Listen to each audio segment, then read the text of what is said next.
We're in the hands of Vladimir Putin and Ayatollah Khamenei. What else to think after the impromptu press conferences from Scotland, where Donald Trump sat next to a vassal state leader, Sir Keir Starmer, who is now hosting American nuclear weapons, the first British leader to do that since 2008. The nuclear weapons are down south in England. Trump successfully beating all the so-called economics experts in imposing tariffs to the advantage of the United States, 15% on the European Union. Donald Trump very cleverly able to talk to the press completely without notes in a very legalistic way about things like Epstein, the child torturer that exercises the minds of his entire MAGA base. But first, to what he said at that press conference.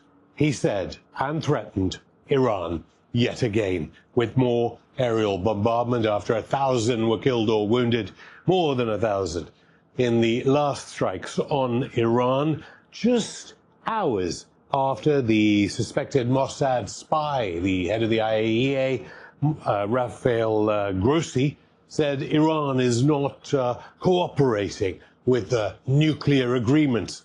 This despite Iran and many in the global south believing that the IAEA is a proxy for Israel and actually leaked documents that led to the assassinations of Iranian scientists. So what is Trump doing? He is deeply unpopular now in the United States, hated by his MAGA base. They were led down the path to believe that the Epstein Files of child torture would be released, only now to be told it's not actually that interesting. People shouldn't be talking about it.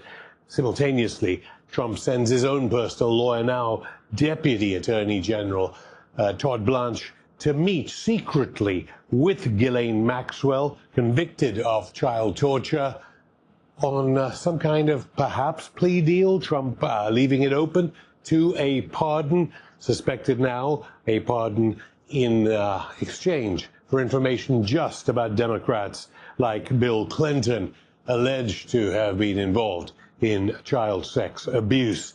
So what exactly is Trump doing? Well, he's unpopular, and war is the way to get out of unpopularity in the United States. He's now threatening Iran, and he's threatening Russia. Now saying only 10 days for the deadline that Trump is imposing on Russia, the country, the largest country on earth, and a country with the largest number of nuclear weapons that could annihilate Donald Trump and the United States within a matter of minutes based on its nuclear deterrent. Why is Trump doing this? Well, he has the HAWKS behind him. He's deeply unpopular at home. At the same time, he went against Netanyahu. He said there is starvation in Gaza.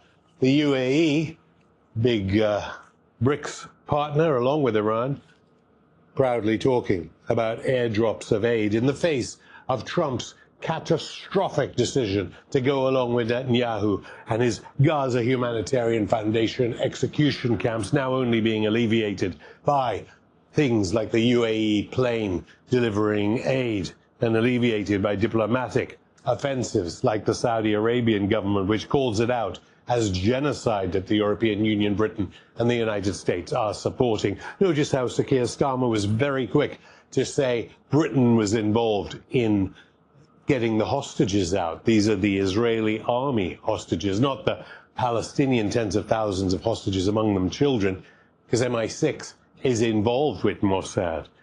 And there are flights from the RAF base Akrotiri at Cyprus actually aiding the genocide, according to some sources.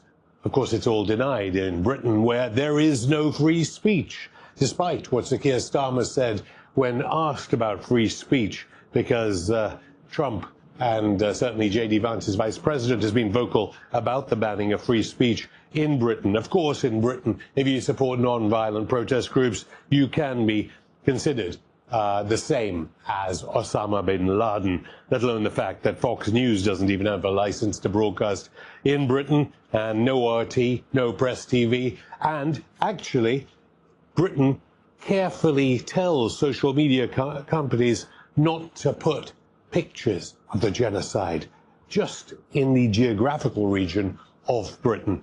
But why now do we face such a catastrophe? And I should say that Trump, very careful to name Christopher Steele, the former MI6 agent, for the Russia hoax, which, of course, NATO nation media are now claiming is something that might still be true despite the loads of evidence given by Colonel Tulsi Gabbard, the head of the Director of National Intelligence. But now they're saying, yeah, Trump is on for it. He's on for the war with Russia through Ukraine. Well, that will lead to the annihilation of all humanity. Not only that, his threats on trade as regards secondary sanctions will affect the countries he often talks about, Saudi Arabia and the UAE, that plan to invest so much money in the United States. So what is Trump playing at? Perhaps his hawkish advisors say, we go through Iran, we get Turkey to help create more trouble. We have Azerbaijan and Armenia causing trouble. The corridors of trade are going to damage Iran, going to damage Russia and China. That plays into what Trump wants, which is a war to take people's mind and distract them from the Epstein scandal. Epstein, a Mossad agent with blackmail material on Trump? Who knows? Certainly a Mossad agent. But then again, they don't need Mossad agents, perhaps. But Miriam Adelson will be happy, the Israelis will be happy with another United States strike on Iran. And certainly the signs are there that that's going to happen. Whether he'll actually pull through and go through with the threats against Russia is a different matter when the DNI, Tulsi Gabbard, and untold tens of millions of his MAGA base explain to him that he will destroy the earth is a different matter.